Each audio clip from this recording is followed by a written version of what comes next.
Maybe the reason God has not increased your income yet is not because heaven is closed. Maybe it is because your life is still not ready to carry what you keep praying for. Not every delay is rejection. Sometimes delay is mercy. Jesus said in Luke 16, "If you are faithful with little, you will be trusted with much." That means God is not only looking at what you want, He is looking at what you do with what you already have. So before we go any further, tell me in the comments, are you asking God for more income or more capacity? Because those are not always the same prayer. Here are 5 things God may be waiting to see in place before increase comes. And no, this is not about earning God's love.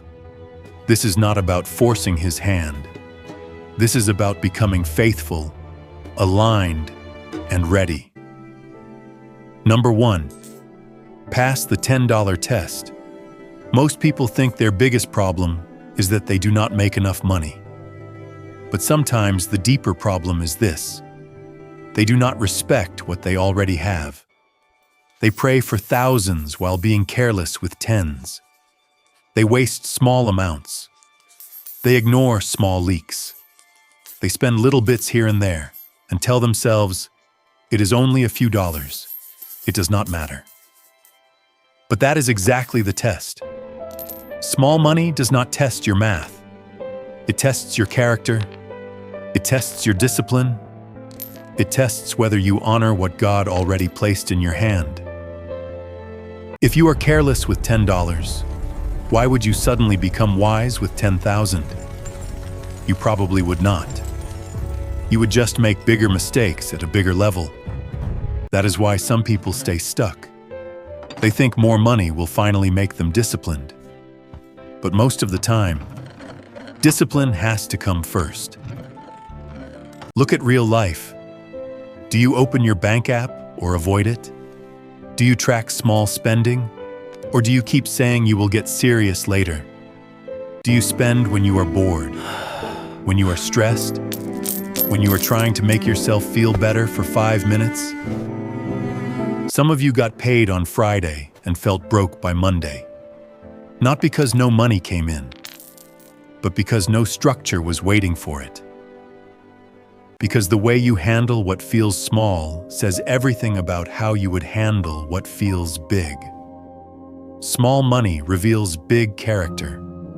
The way you treat $10 is already telling the truth about you. And if that truth is carelessness, increase will not fix it. It will expose it.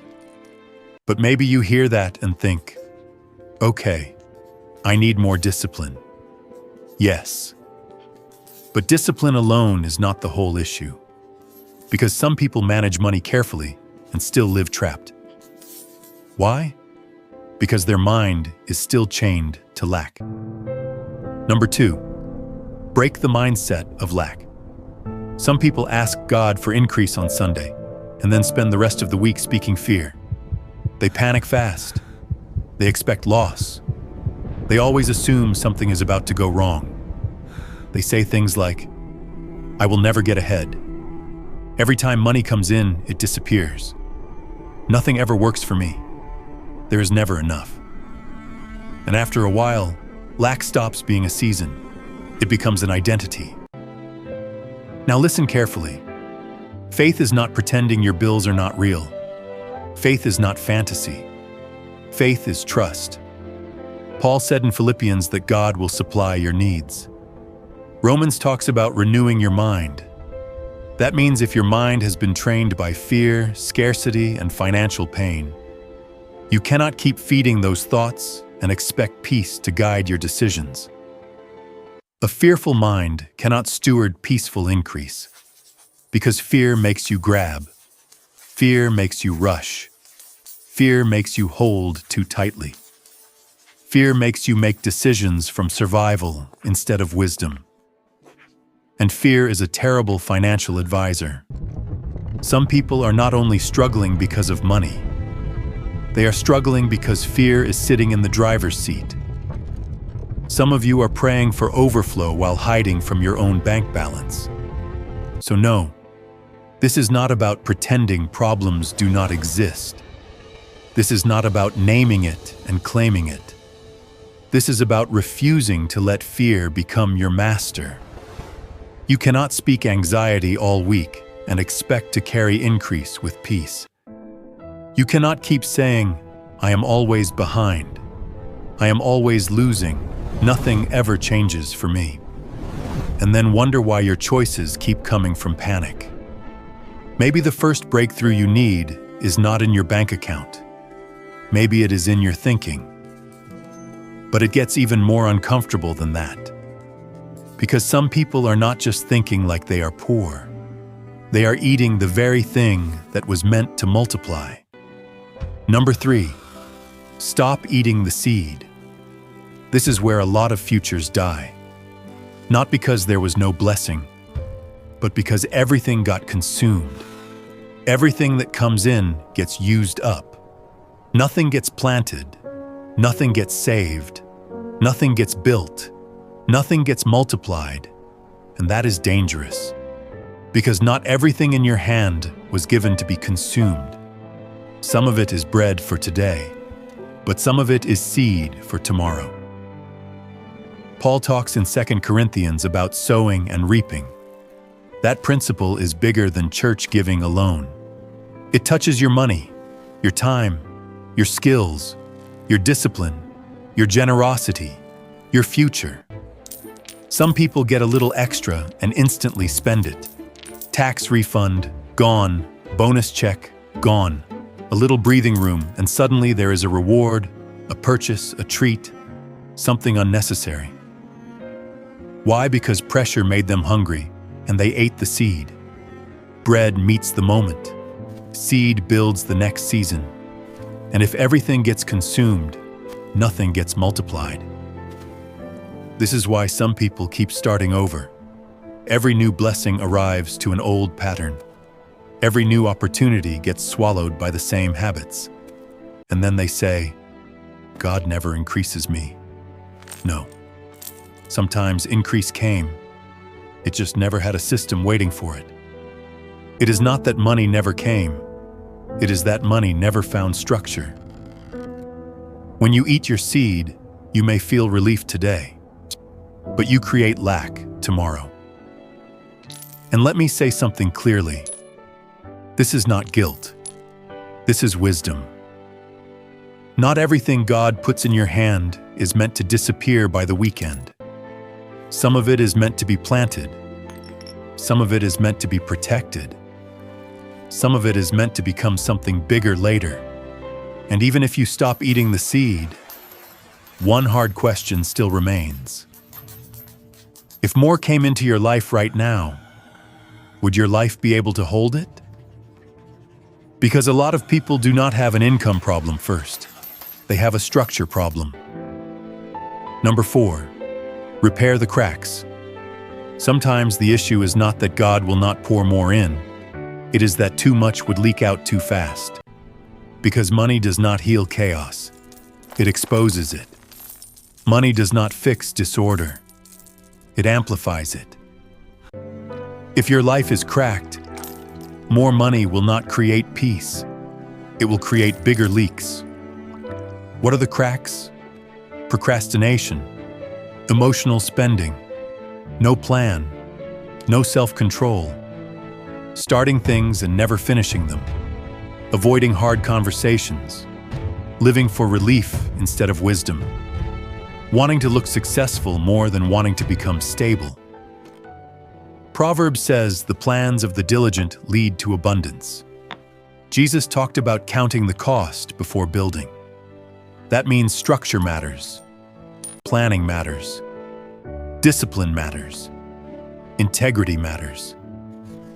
Because wealth without structure becomes pressure, and wealth without character becomes damage. Some people want increase, but they still spend when they are stressed. They still hide from the numbers. They still make promises they never keep. They still live one emergency away from collapse because there is no order underneath the desire. More money in a cracked life does not create more peace. It creates bigger leaks. And this is where people get offended. Because they want overflow without correction. They want abundance without structure. They want a bigger stream without becoming a stronger steward. But sometimes, God is not withholding increase to punish you. Sometimes He is protecting you from the damage that increase would do in your current condition. That is not punishment. Sometimes that is mercy. And now we get to the deepest one. Because this whole conversation was never just about money. Number 5. Put God's kingdom first and become the person who can carry increase. At the deepest level, the question is not just, how much more do you want? The real question is, why do you want it? Jesus said in Matthew 6, "Seek first the kingdom of God." That means God is not only looking at your desire for more, He is also looking at your reason for wanting it. Do you want more so you can serve better? Steward better? Give more? Breathe again financially and honor God with less pressure? Or has money quietly become your source of identity, your source of safety, your source of status? Because if money is your master, more of it may only deepen your bondage. God can bless your income, but He will not bow to your idol. That is where this gets serious.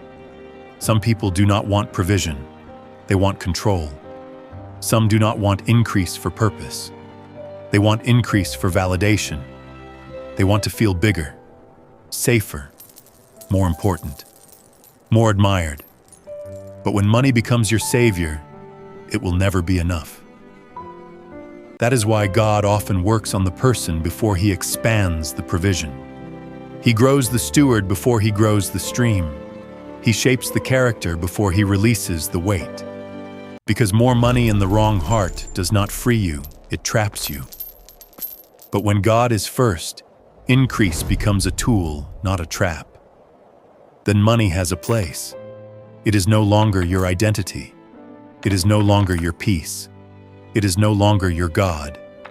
It becomes something you can use without being ruled by it.